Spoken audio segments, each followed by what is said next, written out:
কখন ক্ষমতা চলে যায়, কখন গণভবন থেকে চলে যেত। গণভবনের প্রতি এত লোভ, এত লালসা আমি তো আর কোথাও দেখি নাই যে গণভবনে থাকতে হবে।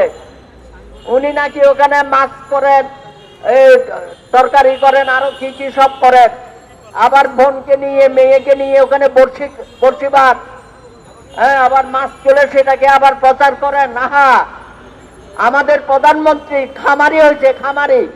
হাসিনা এখন খামারি, গণভবনে খামার করে এবং ওখানে থাকার জন্য পাগল হয়ে গেছে যে আমার কোনো জায়গা নাই, আমার এখন গণভবনে ওনার থাকতেই হবে। যে জাতিসংঘ ওনাকে কোনো চিঠি দেয় নাই, একটা ভুয়া চিঠি উনি প্রচার করেছেন। দুনিয়ারা তো এগুলো করতেই পারে, দিনকে রাত, রাতকে দিন, গত 15 বছর ধরে আমরা দেখছি না রাষ্ট্রদূতরা, এগুলো হচ্ছে রুটিন ওয়ার্ক। যে কোনো দেশের একটা মার্শালও যদি আসে, আজকে কেউ যদি ক্ষমতা দখল করে, তারপর দিন থেকে গিয়ে গিয়ে রাষ্ট্রদূত দেখা করে, এইটাই নিয়ম, এইটাই শিষ্টাচার।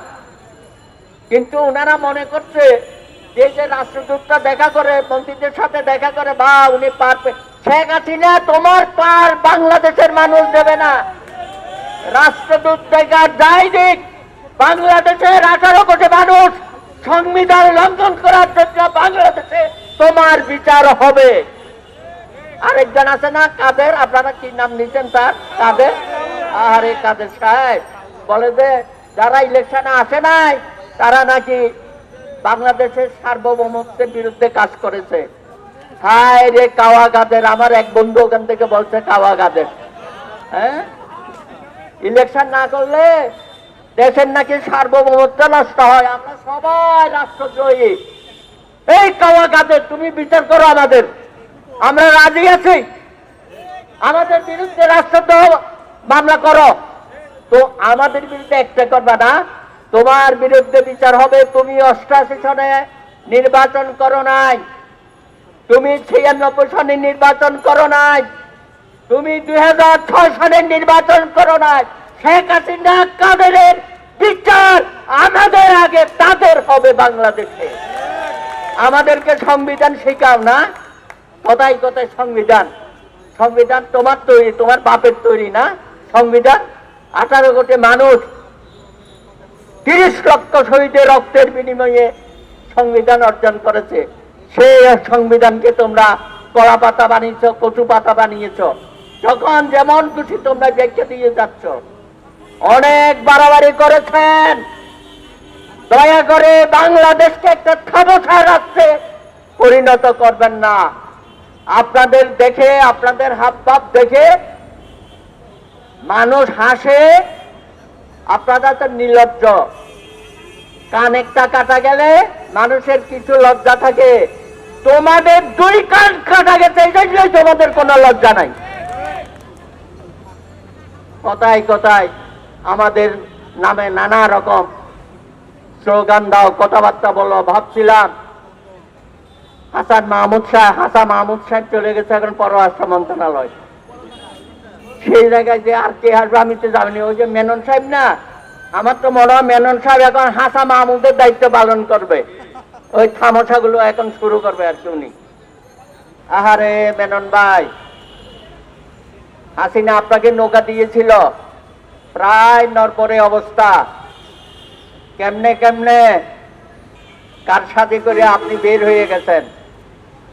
আরেকটা নৌকা হাসিনা দিয়েছিল ইনু ভাইকে, মনে নাই? কান্নাকাটির চোখ দিয়ে পানি পড়ে। ইনু ভাই তো নৌকা সহ ডুবে গেছে নাকি? আর মেনন ভাই ডুবতে ডুবতে হাসিনা কেমনে কেমনে তারে নিয়ে আসছে, একটা কেরামতি বলে না, ওই যে মাদারীপুরের গোলাপ সাহেব বলছে না, এখানে উচ্চ পর্যায়ের কেরামতি আছে। সুতরাং হাসিনার একটা কেরামতি ওখানে ছিল। সে মেনন ভাই আমাদের অনেকেরই নেতা, আমাদেরও নেতা, কালকে বললেন এই যে গণস্বাক্ষর কর্মসূচি, এটা নাকি আন্দোলন থেকে বিচ্ছিন্ন হয়ে আমরা নাকি একটা ভুল পথে যাচ্ছি, কলঙ্কিত। আহা মেনন ভাই, ইতিহাস ভুলে গেছেন? কত বিপ্লবী ছিলেন, কত হাজার হাজার ছেলে মেয়ে আপনাদের পেছনে ছিল, শেষ পর্যন্ত একটা নৌকায় চাইপা নিজেও ডুবলেন, হাজার হাজার বিপ্লবী নেতাকর্মী সারা বাংলাদেশে তাদেরকেও আপনি শেষ করে দিলেন। এই কর্মসূচি ওনার পছন্দ না। মেনন ভাইয়ের কর্মসূচি কি? মেনন ভাইয়ের কর্মসূচি হচ্ছে যে কোনো ভাবে হোক নৌকার উঠে যাওয়া। নৌকায় উঠে গেলে আপনি ফুলসুরত পার হয়ে যাবেন, এই জায়গায় চলে গেছে মেনন ভাই। কি আর বলবো, আমাদের বলতেও খারাপ লাগে। আরে আমাদের একজন ক্রিকেট তারকা, কি নাম তার? সাকিব আল হাসান। জনগণ এখন তারে অন্য নামে ডাকে, আমি সেটা বলতে চাই না। না কেন বলবো, আপনারা বলেন। কালকে উনি খেলতে নেমেছেন আমাদের বিপিএল এ, সেখানে সারা স্টেডিয়ামের দর্শকরা বলছে ভুয়া ভুয়া ভুয়া। আমি তো বুঝতে পারলাম না এটা কি হইল। হাসিনা, তুমি সারা বাংলাদেশে কতগুলো ভুয়া লোক তৈরি করেছো। এখন 18 কোটি মানুষ তুমি সহ যাকে দেখবে, যেখানে দেখবে বলবে ভুয়া ভুয়া ভুয়া। আপনারাও বলবেন তো এই ভুয়া ভুয়া ভুয়া। যাকে যেখানে পাবেন সবাইকে বলবেন ভুয়া। এদের কোনো লজ্জা শরম নাই। আমার বন্ধু বাদল ভাই বলেছেন, কি বলেছেন? পৃথিবীর মধ্যে একমাত্র দেশ বাংলাদেশ। 350 আরো 298 সব মিলিয়ে 650-এর উপর নাকি এখন আমাদের এমপি সাহেবরা আছেন। খুবই দুর্ভাগ্যজনক। সংবিধান বলে কিছু নাই। হাসিনার কাছে সংবিধান বলে কিছু নাই। এটা একটা কচু পাতা হয়ে গেছে ওনার কাছে, কচু পাতা। উনি আবার কথায় কথায় সংবিধান দেখান। একসাথে বাংলাদেশে প্রত্যেকটি আসনে 2 জন করে এমপি শপথ নিয়ে নিলেন। এটা সংবিধান ভঙ্গ করছেন না আপনি? শেখ হাসিনা বাংলাদেশের সংবিধান ভঙ্গ করেছে। একই সময়ে একজন এমপিকে রাখা আরেকজন এমপি শপথ অনুষ্ঠান করে, আবার মন্ত্রী পরিষদ করে।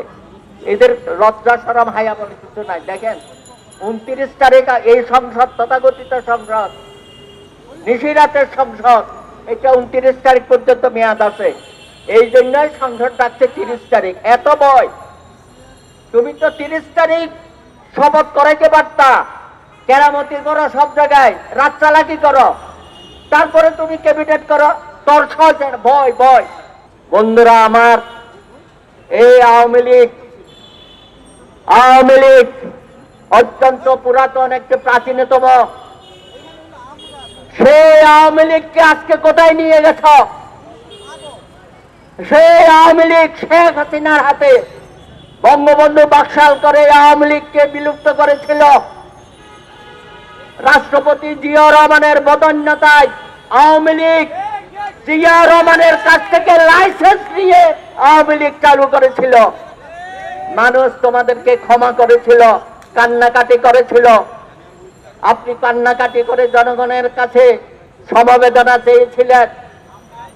মানুষ আপনাকে সেই কান্নার উত্তরে অনেক কিছু দিয়েছে, রাষ্ট্র আপনাকে দিয়েছে। আজকে সেই আওয়ামী লীগকে আপনি তছনছ করে দিচ্ছেন। ইতিমধ্যে সারা বাংলাদেশে আওয়ামী লীগ স্বতন্ত্র দামি মারামারি হানাহানি ঘরে ঘরে আপনি অশান্তি লাগিয়ে দিন। এই অশান্তির আগুনে আপনাদেরকে একদিন পুড়তে হবে। আপনি বলেন বিরোধী দল নাকি সন্ত্রাস করে, বিরোধী দল নাকি গাড়ি পোড়ায়, বাস পোড়ায়, মানুষ মারে। আরে ভাই, আওয়ামী লীগ আমরা তো দেখছি তোমরা কি করেছ অতীতে।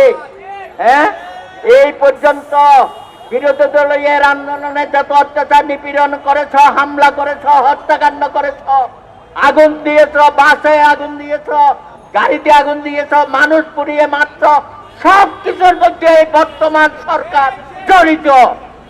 এই আগুন সন্ত্রাসী হচ্ছে আওয়ামী লীগ আগুন সন্ত্রাসী। তারাই আজকে সমস্ত কর্মকাণ্ড করে বিরোধী দলকে দোষ চাপিয়ে দেয়। কোন বিচার আচার নাই। আজকে বিচার বিভাগ আওয়ামী বিচার বিভাগে পরিণত হয়েছে। এই বিচার বিভাগকে ব্যবহার করে জনগণের মানবাধিকার, মৌলিক অধিকার আপনি ক্ষুণ্ণ করছেন, সংবিধানকে প্রতি পলে পলে আপনি নষ্ট করছেন। তাই এই গণস্বাক্ষরের মধ্য দিয়ে আগামী দিনে জনতার আদালতে, গণ আদালতে আওয়ামী লীগ এবং আপনাদের সকলের বিচার বাংলার মাটিতে হবে। ধন্যবাদ।